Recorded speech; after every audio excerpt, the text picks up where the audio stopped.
गोजोननाय मोन्दों।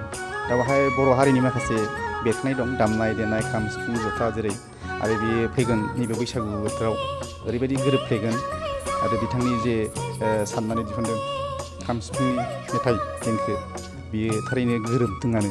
आं नायनानै मोजां मोनदों आरोखि आंनि फारसे। दा आसा खालामो रायजोफ्राबो बेखौ नायनानै आरो बैसागुआव बेखौ दामनानै रंजानायजों माने मुजिफ्लेगोन आरोखि। सोदोमस्रि बाहाय जाहैबाय खन्नाय दामनाय गासिबो बेरखांजोबदों, बर'नि सोदोमस्रियानो बेरखांदों आरोखि बेहाय। नायब्लासो बुजिसिगोन। दा नायनो थाखाय नेनानै थाथ'दो। आं आसा खालामो रायजोफ्रा बेखौ नायगोन।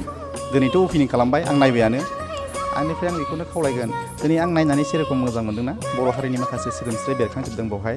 दा आसा खालामो नैबे गोदान बोसोर बैसागु बोथोराव बेखौ नायनायजों लोगोसे गाव गावनि गोजोननायखौ गोजोन होनो हागोन। गासिबो सोदोमस्रिया गोरोबजोबदों ना, अननानै नायलायोब्ला बयबो गाहाम आरोखि, बेखौ नायनानै गोजोनलायनो हागोन।